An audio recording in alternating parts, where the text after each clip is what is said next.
I'm doing 3 because I wanted to conclude the wisdom portion. This will conclude all the, the law, the history, the wisdom. So all we'll have left are the prophets, the major prophets and the minor prophets. And again, remember, that's not based on, their writings being better. It's just they're Jeremiah and Daniel. Those are relatively long books, and we'll take those one at a time and go through those. But the minor prophets will probably take those on at 2 and 3 at a time because they're much smaller. Very, very important books. They're just smaller books. So we're going to conclude the wisdom. We looked at Job and Psalm, and those are considered, wisdom that we learn from. Psalms, obviously. And we're going to look at Proverbs, Ecclesiastes, and Song of Solomon. Sometimes it's called Song of Songs, because the actual Hebrew word is Song of Songs. But, we know that it was written by Solomon. And for some reason, our videos the guy's going to, I think, emphasize that we don't know who wrote it. We've always assigned it to Solomon.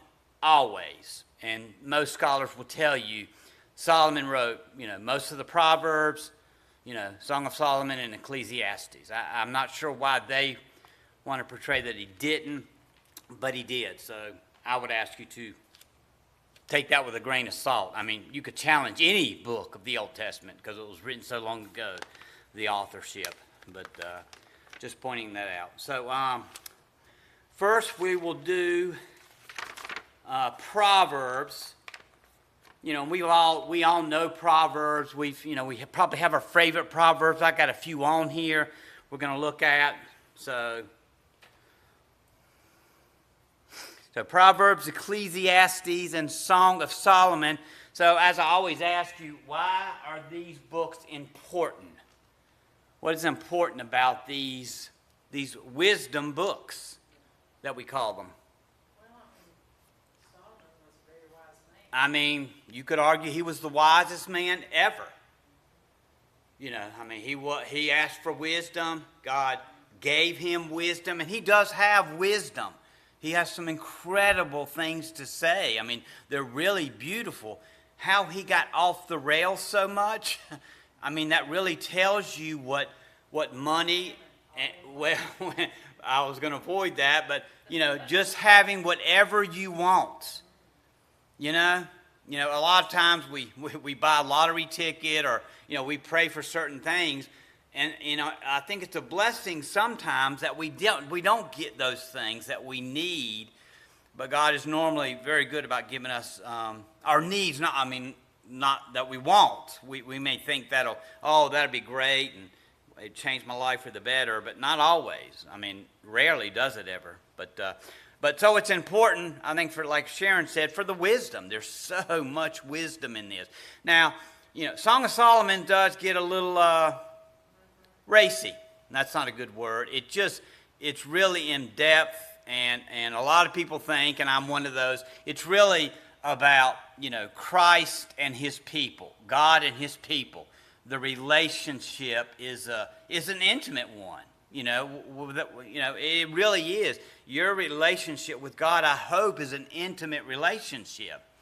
So just like, Mom used to write me a lot of letters, and I kept those. I don't have them anymore because I'm just not a keeper of things.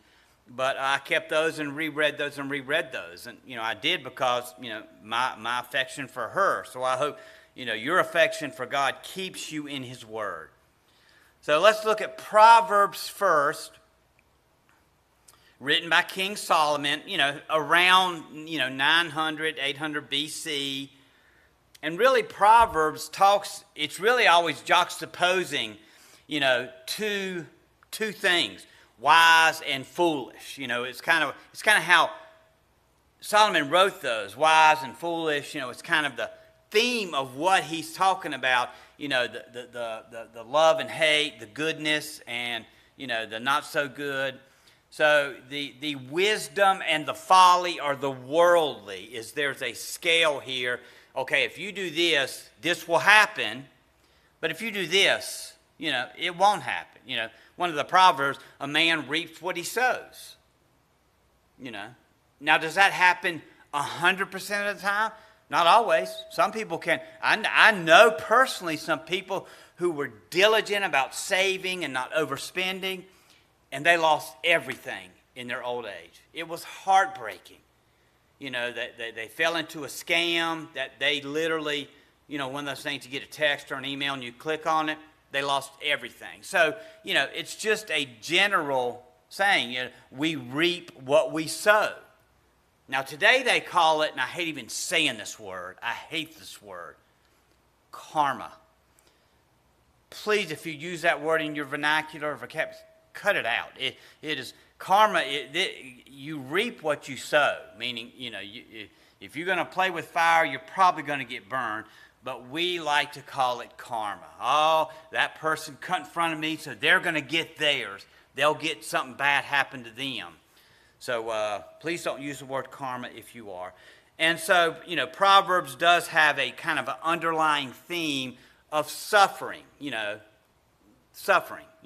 and we'll get into that in some of the wise things that Solomon wrote about.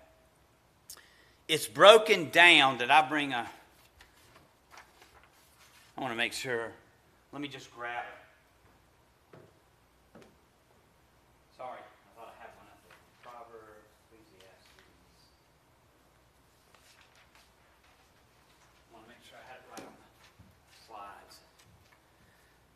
So Proverbs, you'll see, that chapters 1 through 9 is wisdom or folly. It's choosing.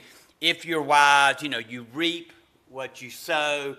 If you sow bad, you get bad. If you reap good, you get good if you reap good.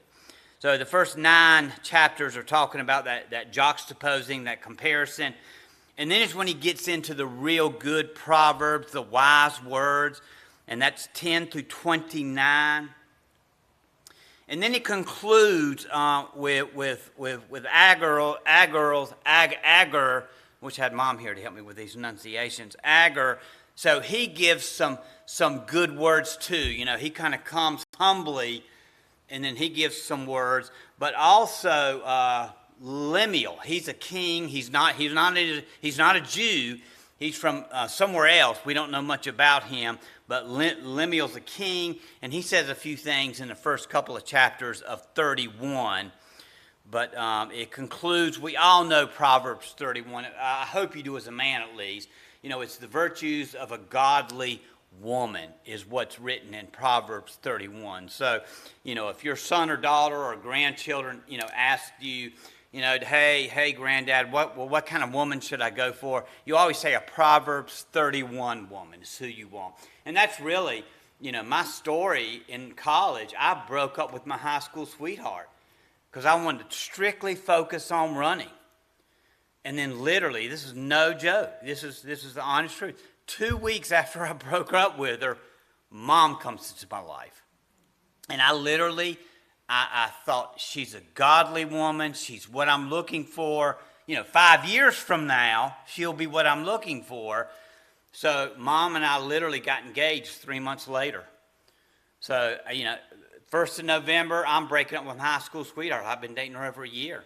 Because I wanted to focus on running. I knew the life expectancy of an athlete. We don't have many years of being strong and able to do these things. And I wanted to really focus on that. And then start, pursuing my life. But Mom walked into my life and just messed my plans all up. So anyway, a Proverbs 31 woman. I knew Mom was a very godly woman. So I said, I just can't let her go. I can't let her go. So, intro to wisdom and the benefits of wisdom is kind of what chapters 1 through 9, it's kind of, what is wisdom is what they're talking about. So, I'm right at a distance. I can sometimes see and I sometimes can't. I'll just kind of lean forward.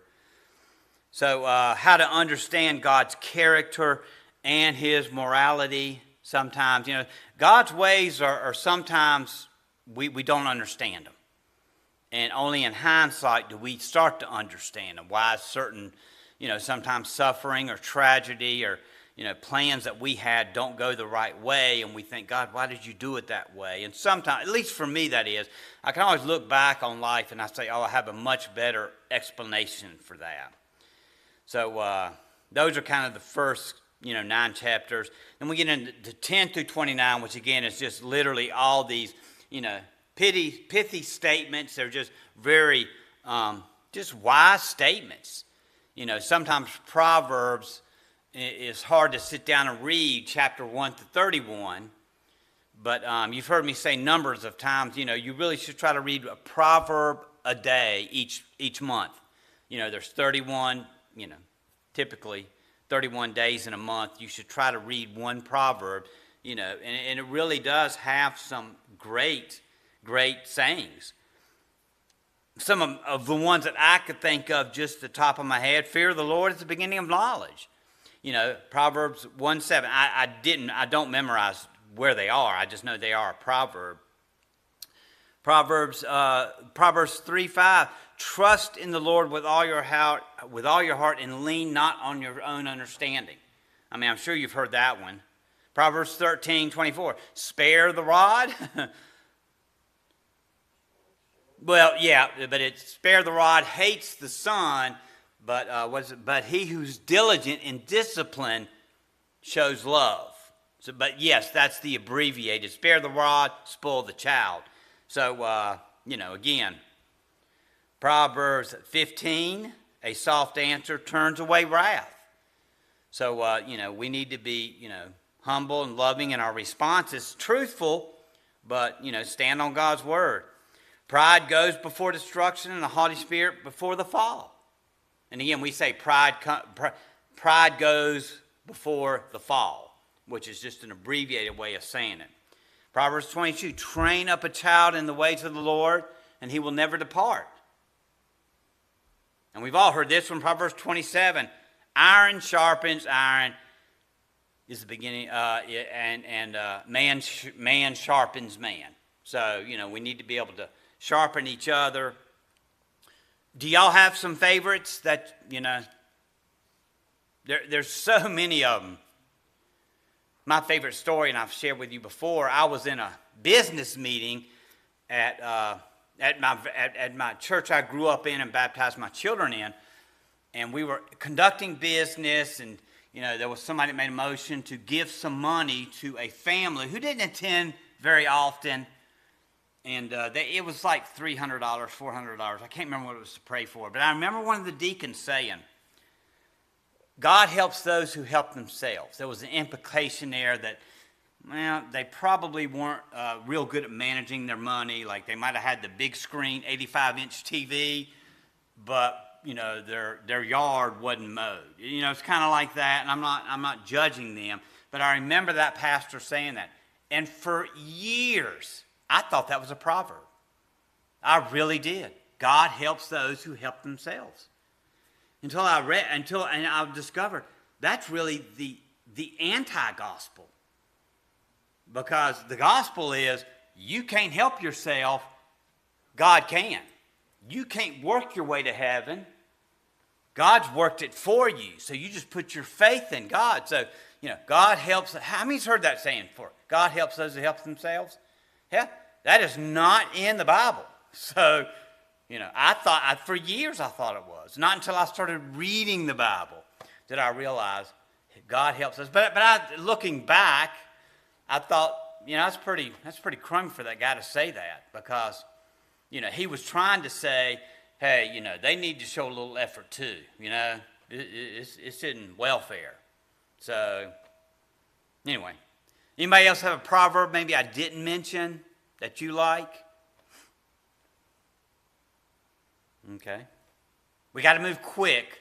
We're doing 3, but I really wanted to get done with wisdom, and especially all 3 of these were written by King Solomon. Any questions about Proverbs? Ecclesiastes. Again, written about 950. He probably wrote it. It was one of the first writings he has. It's really talking about the meaning of life. The meaning of life. Meaning, that's what Ecclesiastes says. It's meaningless. What's going on? Why? And here is a man, this is what blows my mind. This is a man who had everything. Guys, he was the richest man in the world by far. By far. He had homes everywhere, food, women. Anything he wanted, it was at his beck and call. And here's a man who says, what's the meaning of life? You almost want to slap him and say, are you kidding me? How can you have it all and still do a woe is me, a little pity party? But he does there is a theme of pursuing God is what it's all about. You kind of got to read through, So, and again, he'll juxtapose, the wise and the foolish, the hate and the love. He juxtaposes two contrasts. So, just like your handout will show you, everything is meaningless, first two chapters, a time for everything, the cycle. Who wrote the song, to everything turn, turn, turn? Was that the Mamas and the Papas? Yeah. That's Ecclesiastes. They literally are quoting the Bible. No, it wasn't ABBA. Yeah, it wasn't ABBA.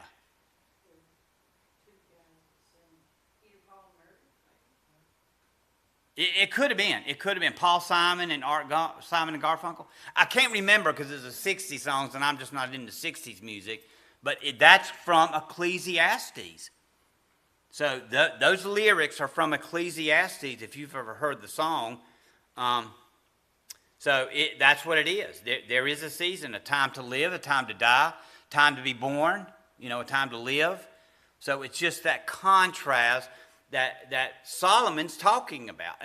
It's very wise of him, but I'm glad he's talking about, and you see in, the last few chapters, it is to obey God. It is to obey God. So, in 12, he says we should fear God. I think I put that as one of your verses. Let us hear the conclusion of the whole matter. He literally ends with this: fear God and keep his commandments, for that is the whole duty of man. Fear God and keep the commandments. So what a wise thing to say after he has said all this in Ecclesiastes. So again, a very wise man. He's spoiled rotten, but he was a very, very wise man. A time to live, a time to die. Life is tough. Fear and obey God. That's really what Ecclesiastes is all about. But did y'all know that song was taken from the Bible? From Ecclesiastes? It literally, word for word. It's the Byrds. The Byrds? Oh, wow. I'm not, what's one of their other songs? I've never heard the Byrds. So, anyway, the Byrds sing it.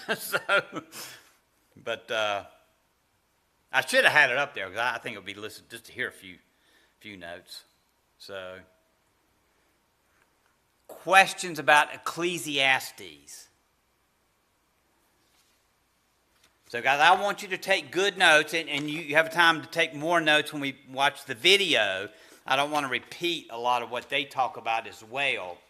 But this book is for you to just kind of thumb through to kind of keep you fresh on what's going on. So, Song of Solomon. Anybody ever read Song of Solomon, through? It's really, I don't want to use that word. What's the word I want to use? It's provocative. Yeah, that's a good word. It's provocative. It's rated R, frankly. Now, it's beautiful between a man and a woman. A married man, I guess I need to clarify, a married couple. It's really a beautiful thing. So, it's provocative. Thank you, Angel. That's probably the best word to use. It is provocative. You don't read it out loud in mixed company. You really don't. So it's about love. It's about the physical attraction of a man and a woman. Now, I believe, and there's scholars who agree with me, there's others who have their idea, but I believe it is a symbol of our intimate, and that's a word you should use about your relationship with God. Your relationship with God is intimate.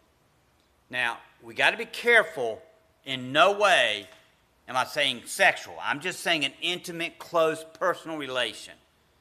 Like King David had with King Saul's son, Jonathan. Just a loving relationship with somebody where you deeply care for them. But, you know, the attraction that they have through their relationship in Song of Solomon, I think is an intimacy that we should strive for here, but we will definitely have in heaven. Now, again, I don't get perverse with that, but it is just that intimate, close, you know, and we're seeing this now with Exodus, aren't we? Because we're in those chapters. You know, this Sunday we're going to talk about, you know, Moses is going to say, Lord, let me see your glory. I want to see your glory. You know, all that's happened. And then Moses says, I just want to see your glory. You know, and God's like, you can't see me. It'll kill you. So, but he just wanted that intimacy. That intimacy.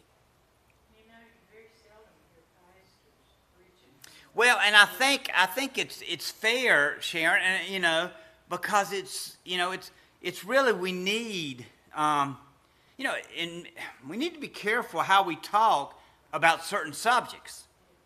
There needs to be a division. Yeah. So if we were going to go through Song of Solomon, you know, I'd probably need you to teach to the women, you know, at 9, and then I teach to the men, because there's some things that really, you know, and I know in today's society, it's, you know, we've made it very dirty, and, you know, but I understand. I would never preach through Song of Solomon. I mean, because it's just embarrassing sometimes to read.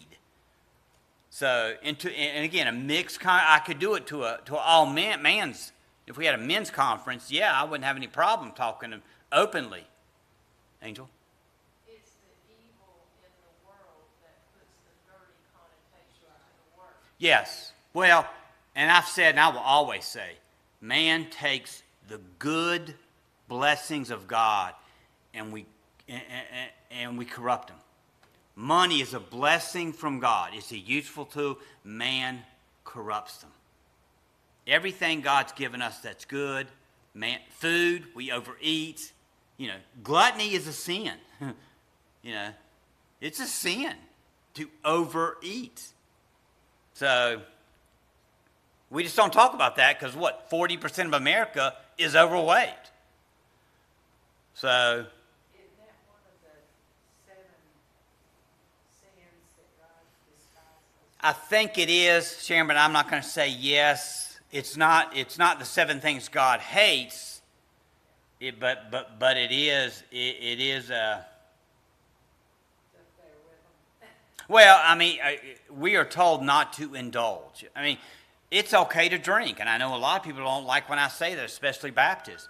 You just can't get drunk. That's a sin. That's a horrible sin. We're told do not touch, you know, hard drink. And I know today alcohol is not the same as it was when I was a kid.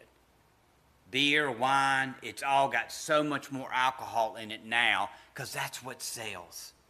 People love to, you know, and it's just, well, I'm getting off subject. So there's a search for a lover. There's 2 lovers that are, you know, the unity of lovers, and 3, her beauty and the dreams. She dreams that she invites the man to her garden, but he comes and knocks and she doesn't hear him, so he leaves, and she's so distraught because she didn't hear them knocking, and she's wanting to find him. And so then there's loving and enjoyment, and then just the commitment of love. Very explicit writing about a man and a woman, a married man and a married woman. And again, I think it's symbolic, and you got to be careful because people, if you dirty that statement, you know, it is an intimate relationship that you must have with God. I just think it's got to be there. As a believer, you want that intimate relationship. So any questions? So we're going to watch Proverbs, and then I'll stop it, and just, if you have any questions afterwards, we'll answer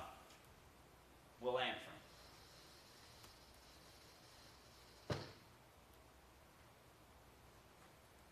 The book of Proverbs.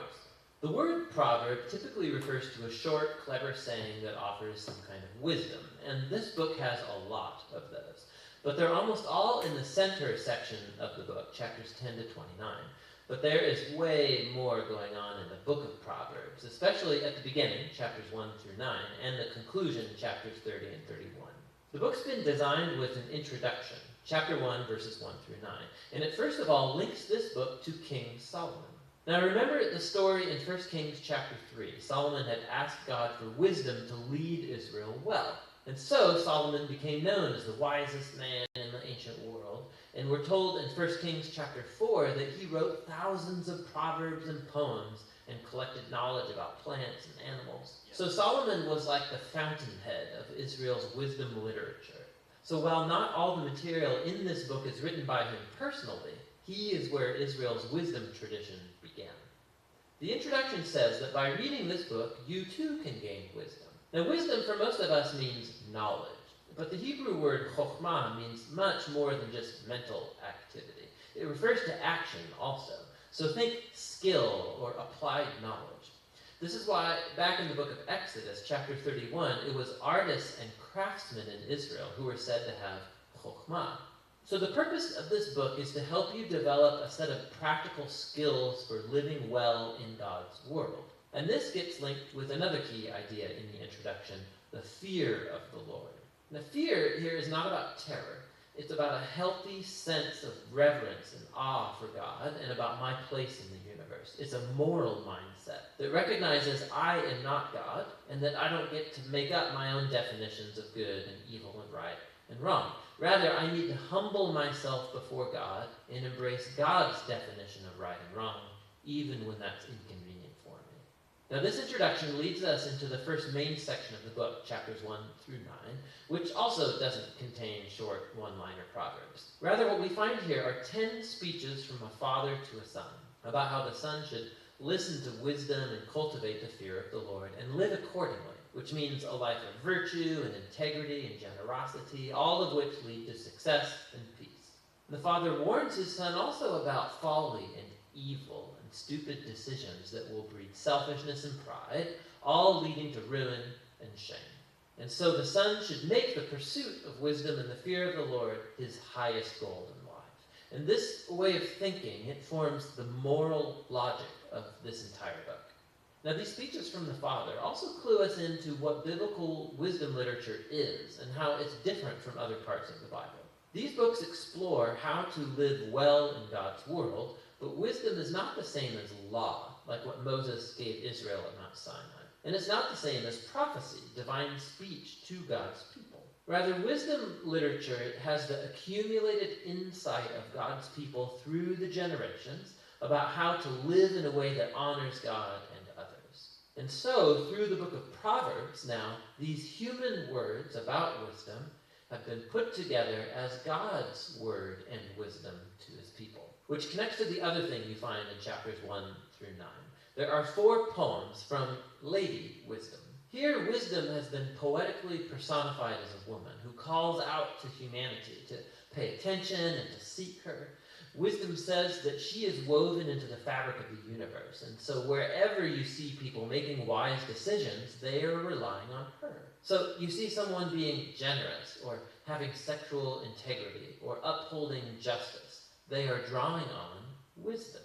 These Lady Wisdom poems, they're a creative, poetic way of exploring this idea that we live in God's moral universe, and that goodness and justice are objective realities that we ignore to our own peril. And so fearing the Lord, living wisely, it's living along the grain of the universe.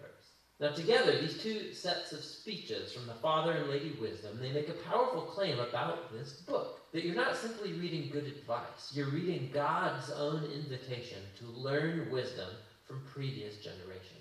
And so in the next section of the book, chapters 10 through 29, we find hundreds of ancient proverbs, and they apply wisdom and the fear of the Lord to every life topic you could imagine: family, work, neighborhood, friendship, sex, marriage, money, anger, forgiveness, alcohol, debt, everything. And these are all filtered through the value system of Proverbs 1 through 9. Now these Proverbs, they're all pretty short, they're easy to memorize, and actually this section of the book is meant to become a reference work that you return to time and time again throughout the years, which raises some important issues in learning how to read these Proverbs. First of all, Proverbs are by nature about probabilities. So you fear the Lord and you make wise, good choices, things will likely go well for you. And if you don't fear the Lord, you're foolish, your life will likely not go so well. Now, that is all often true, but not always. Which leads to the next point, that Proverbs are not promises. They're not formulas for success. So, some Proverbs, for example. The fear of the Lord prolongs your life, but the years of the wicked are cut short. Or, train up a child in the way they should go, and when they're old, they won't turn from it. So yes, fearing God, being a moral person, will most likely lead to a better, longer life, and raising your kids in a stable, loving home does set them up well, but there are no guarantees. Lots of things can and often do go wrong in our world. And so lastly, Proverbs by nature focus on the general rule, but not the exceptions, which are many. And the wisdom books actually aren't ignorant of that. The exceptions are what the other wisdom books, Job and Ecclesiastes, are all about. And together, these acknowledge that life is too complex for simple formulas, which is why we need all of the wisdom books together to get the bigger picture. This all leads to the final section of the book, two large collections of poems.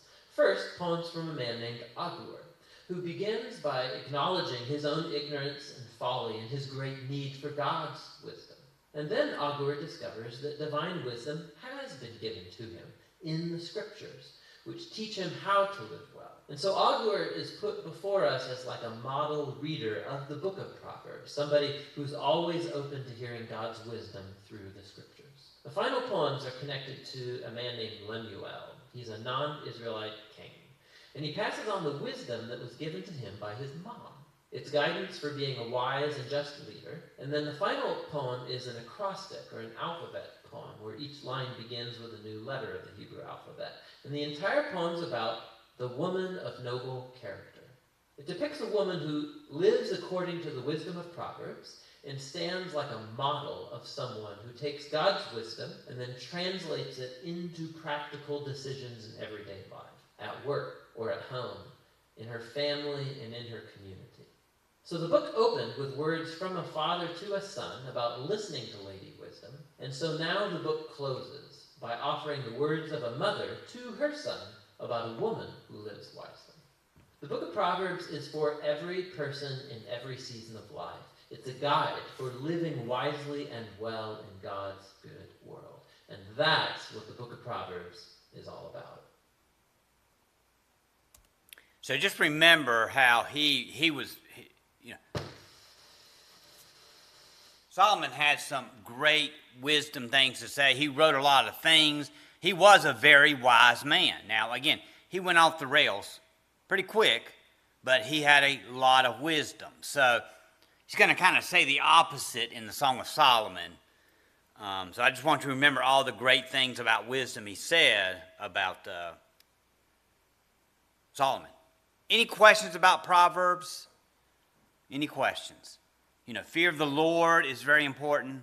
Fear of the Lord, that's the beginning of knowledge. We're told that. So, all right, let's look at Ecclesiastes.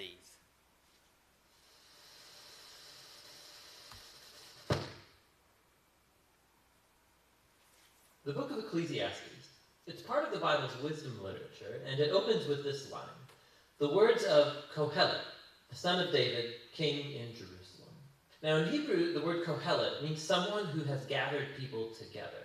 And in this case, it's to learn, so it's often translated in English as teacher. And the teacher is said to be a son or a descendant of King David. And so there are different views about who this figure might have been. Many think that it refers to King Solomon.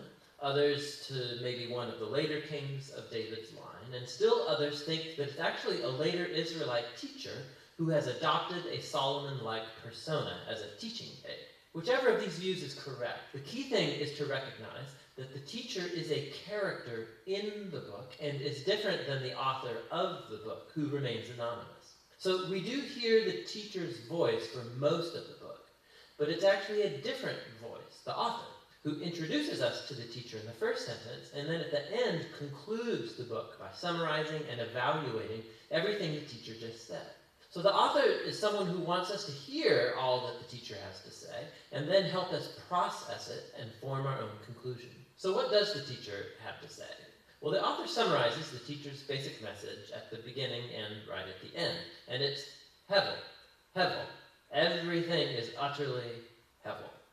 Now, most English Bibles translate this word Hevel as meaningless, but that doesn't quite capture the heart of the idea. In Hebrew, Hevel literally means vapor or smoke, and the teacher uses this word 38 times in the book as a metaphor to describe how life is, first of all, temporary or fleeting, like a wisp of smoke. But secondly, also how life is an enigma or a paradox. Like smoke, it appears solid, but when you try and grab onto it, there's nothing there. So there's so much beauty or goodness in the world, but just when you're enjoying it, tragedy strikes and it all seems to blow away. Or we all have a strong sense of justice, but all of the time bad things happen to good people. So life is constantly, it's unpredictable, it's unstable, or in the teacher's words, like chasing after the wind. Hevel. Now that's kind of a downer. So why is he saying all of this? The author's basic goal is to target all of the ways that we try to build meaning and purpose in our lives apart from God. And he lets the teacher deconstruct these. So the author thinks we spend most of our time investing energy and emotion in things that ultimately have no lasting meaning or significance. And he lets the teacher give us a hard lesson in reality. You can see this most clearly in the opening and closing poems, which focus first of all on time and then on death. So the teacher says, you can spend your whole life working and achieving because you think that makes your life meaningful. You should really stop and consider the march of time. For all of the human effort that takes place in the world, nothing really ever changes. So sure, we develop technology and we build nations that rise and fall, but go climb a mountain and see if it cares. It was there long before any of us, and it will be here long after. I mean, no one's even going to remember you or anything you did 100 years from now, but that mountain, it'll still be there. And the ocean will still be breaking on the beach, and the sun will still rise and set. And so time will eventually erase you and me and everything that we care about. And if that's not disheartening enough, the teacher also can't stop talking about death, all the way through the book, but especially in this poem near the end. He says, death is the great equalizer, and it renders meaningless most of our daily activities. It devours the wise and the fool, the rich and the poor, no matter who you are, what you've done, good or bad, we're all going to die, and it's inescapable. So with these two ideas in hand, the teacher goes on to consider all the activities and false hopes that we invest our lives in to find meaning and significance, like wealth or career or social status or pleasure. So you think working hard is going to make life worth it? Think about the stress and the toll that that takes on you, all the anxiety and the sleepless nights. And by the time you actually earn some wealth, you're going to be too old to enjoy it anyway. And then by the time that you have to pass it on to someone, they may not even be someone who cares about anything that you did. Or maybe you think pleasure is going to make life worth it for you. Go for it. You know, live for your vacations, live for the weekend party. Monday always comes. Hevel, Hevel, everything is utterly Hevel. So what does the teacher advocate then? That we become pure hedonists or relativists? Well, no, that would be Hevel too. The teacher acknowledges the ideas from Proverbs that living by wisdom and the fear of the Lord, that these have real advantages. On the whole, life will probably go better for you. See, but the problem is that even living by wisdom and the fear of the Lord, they're Hevel too. Because they don't guarantee a good life. Good people die tragically, and horrible people live long and prosper. There's just too many exceptions. And so even wisdom is Hevel. Again, not meaningless, but an enigma. Wisdom doesn't work the way you think it should all the time. So what's the way forward in the midst of all this hevel? And here, paradoxically, the teacher discovers the key to the true enjoyment of life under the sun. It's accepting hevel. It's acknowledging that everything in your life is totally out of your control. About 6 different times at some of the bleakest moments in his monologue, the teacher talks about the gift of God, which is the enjoyment of simple, good things in life, like friendship or family, a good meal, or a sunny day. You can't control these things. You're certainly not guaranteed them, but that's their beauty. When I come to adopt a posture of total trust in God, it frees me to simply enjoy my life as I actually experience it, not as I think it ought to be. Because even my expectations about what life ought to be are ultimately hevel. Hevel. Everything under the sun is utterly hevel. And so the teacher's words come to a close. Right here at the end, the author speaks up again, and he brings it all to a conclusion. He says, the teacher's words are very important for us to hear. He likens them to a shepherd's staff with a goad, a pointy end, which might hurt when it pokes you, but he says the teacher is trying to poke you to get you to move in the right direction, towards greater wisdom. The author then warns us that you can actually take the teacher's words too far, and you could spend your whole life buried in books trying to answer life's existential puzzles. Don't try, he says. You'll never get there. And so instead, the author offers his own conclusion, and it's this: fear God and keep his commandments. This is the whole duty of humans, for God will bring every deed into judgment, every hidden thing, whether good or evil. And so the author thinks it's good to let the teacher challenge your false hopes and remind you that time and death make most of life completely out of your control. But what gives life true meaning is the hope of God's judgment. The hope that one day God will clear away all of the hevel and bring true justice to our world. And it's that hope that should fuel a life of honesty and integrity before God, despite the fact that I remain puzzled by most of life's mysteries. And that's the wisdom of the book of Ecclesiastes. I think they missed the mark here. I don't think life is meaningless. I heard a pastor say, and I think it's great, my life, your life, it's like a bucket of water, and you stick your thumb in there. What happens when you remove your thumb? Nothing. It goes right back. That's our life. It's not about us. It's about God. Everything should be about God. I mean, Mom and I both woke up this morning, and I thought, Mom, I slept great. I don't remember waking up one time. And she said, me too. It was awesome. And we were just laughing about what a great night's sleep we both have, because we rarely have both of us have a great night's sleep. And it was just like, man, life is awesome. It's so great. Probably not going to sleep good tonight or the next night. But I wish they'd have gone a little different direction, that it's not meaningless. If you got a bad attitude, yeah. But I think as a Christian, we have joy in our heart. So I don't know. I guess I'll look at it differently. When I eat a bowl of rice with chicken a la king over it, I mean, that's good. I thank God for my taste buds, my digestive system. I'm like, God, I'm not going to get too full. I want to, what a great, awesome thing. God didn't have to give us taste buds, but man, he did. We're not like cows just eating grass day after day. We get to enjoy a T-bone with a baked potato and butter and sour cream.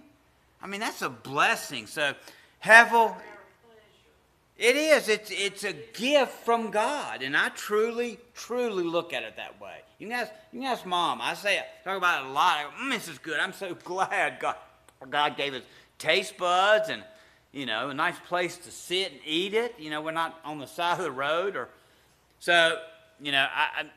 yes, it is hevel. Solomon does say, I think he really was pulling his hair out because he was pursuing pleasure. He took his eyes off God.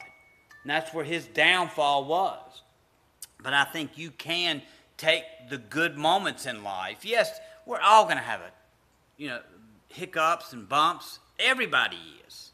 We don't know when ours is happening. We all come in here. We all act plasticky at church. We all do. I'm blessed and highly favored. You know, you probably had the worst day of your life the day before. Your wife and you argued in the car over here. Oh, I'm blessed and highly favored. I mean, we like to play that facade, you know? So yes, hevel, everything's meaningless. But I think a true Christian looks at the joy and takes out the simpler things in life and knows that life is a vapor. Life is a vapor. So, but our meaning and purpose is with God and glorifying Him. So, I think they missed that a little bit. I think they could have gone in a different direction. So, Song of Solomon. Any questions? Okay, we'll hurry. The Song of Songs. It's a well-known but not so well understood book of the Bible. It's 8 chapters of love poetry. And while there is an introduction and a conclusion, the book doesn't have any kind of rigid literary design, and that's because it's a collection of poems. They're not meant to be dissected or taken apart. They're meant to be read as a flowing whole and simply enjoyed. The first line of the book tells us that it's the Song of Songs, which is a Hebrew idiom, like the Holy of Holies or the King of Kings. It's a Hebrew way of saying the greatest thing. So this is the greatest song of all songs. Then we're told in the first line that this Song of Songs is of Solomon, which could mean that he is the author. His name does begin the book, after all. But as you read the poems, you discover that the main voice is that of a woman called the Beloved. And while there is also a male voice, it does not seem to be Solomon's. Solomon is mentioned a couple times in the poems, but he's never a speaker. And you do have to admit, Solomon is a very odd candidate as the author of this book, given the fact that he had 700 wives. For the lovers in the Song of Songs, they are the only ones in the world for each other. So the of Solomon likely means in the wisdom tradition of Solomon. He was known for his wisdom, his poetry, his love of learning about every part of life. And Solomon became the father of wisdom literature in Israel. And so his legacy is here carried on through a collection of love poems that explores the human experience of love and sexual desire. The opening poem introduces us to the basic theme of this book. We hear the voice of the young woman who delights in her man, a shepherd. Now, she's not married to him yet, but it becomes clear that they're engaged and they cannot wait to be together. From the introduction, the poems flow back and forth from the woman's voice to the man's, shifting from scene to scene without any kind of clear linear sequence or storyline. The poems move in these symphonic cycles, and key images and ideas get repeated and developed. So, one of the basic themes uniting the poems is the intense desire that this couple has for each other, expressed through their constant seeking and finding. So, after the opening poem, they're separated but on the hunt for one another. So the woman calls out, or she'll wake up from a dream, or go looking for her lover, and more than once, they'll find each other. They'll embrace, and then right when things start to get a bit racy, the scene will suddenly end, and a new one will start. They're separated, looking for each other, and on it goes. Another repeated theme is the joy of the couple's physical attraction for one another. So multiple times, they'll pause and describe each other with these elaborate metaphors. And here it's very helpful to know that these images and metaphors in Hebrew poetry are not primarily visual. If you try and paint a picture of these people based on the metaphors, you will end up with something that looks very, very strange. What you're supposed to do is reflect on the meaning of these images as they relate to the man and the woman. So you'll read through the poetic cycles, and the tension will keep building, and their desire and joy and attraction. And this spiraling repetition is a poetic way of heightening and focusing on the mystery and power of sexual love. It all comes together in the conclusion, which pauses to summarize what these poems are all about.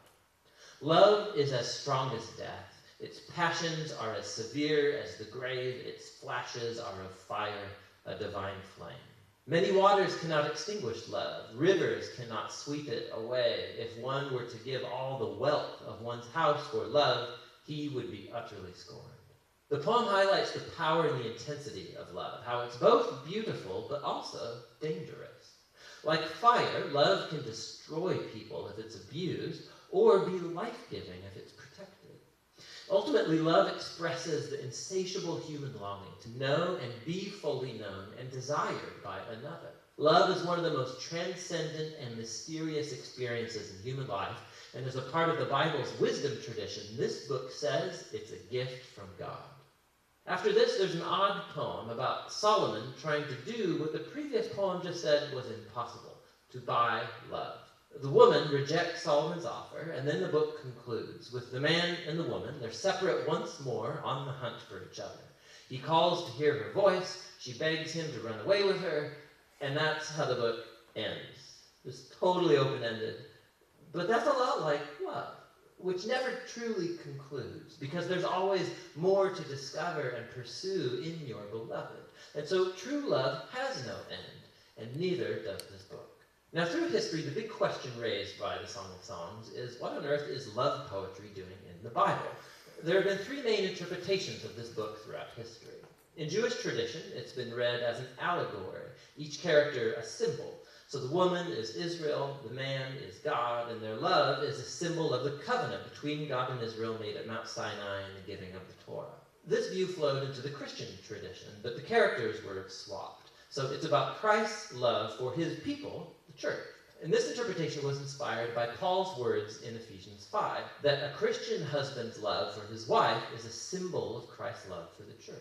What's interesting is that in the last 100 years, archaeological discoveries among Israel's ancient neighbors in Egypt and Babylon has turned up all kinds of ancient love poetry that's very similar in language and imagery to the Song of Songs. We see that love poetry was a meaningful part of Israel's cultural environment, which has led most scholars today to view the Song of Songs as what it presents itself to be, an arrangement of Israelite love poetry reflecting on the divine gift of love. But that doesn't mean that it's only ancient love poetry. There's a key feature of these poems that sticks out when you read them as a part of the Old Testament, and that's the overwhelming use of garden imagery. There are powerful echoes of the Garden of Eden and the idyllic scene between the married couple in the early chapters of Genesis. So the image of the man and the woman naked and vulnerable, but completely unified and safe with one another, this resonates in the background of the Song of Songs. It's as if in these poems we are witnessing the love of a couple whose relationship is untainted by selfishness and sin. And so ultimately the song holds out hope that even though our own relationships are so often distorted by selfishness, love is a transcendent gift. And it's meant to point us to something greater, to the gift of God's love that will one day permeate and transform his beloved world. And that's what the Song of Songs is all about. Any questions?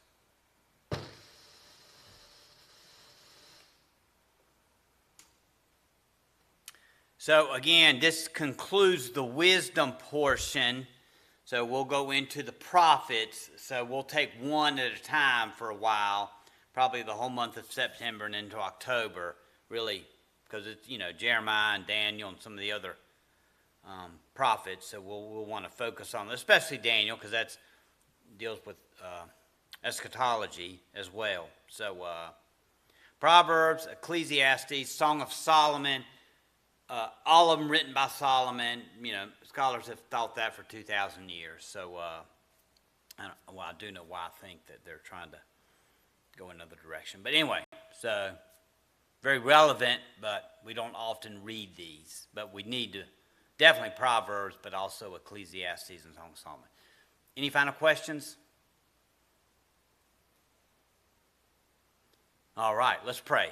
Heavenly Father, we do thank you for this time that we've had to be in your word. I know, Lord, we looked at books that we don't often go to, but Lord, I do pray that we'll read and glean from these, Lord, that this is all about a relationship that we have with you, an intimacy that we have with you, that, Lord, will be manifested when we are glorified in heaven, Lord. And just give us a hope and a desire for that day, Lord, that death is not the end for a Christian, it's the beginning. And we're so thankful for that.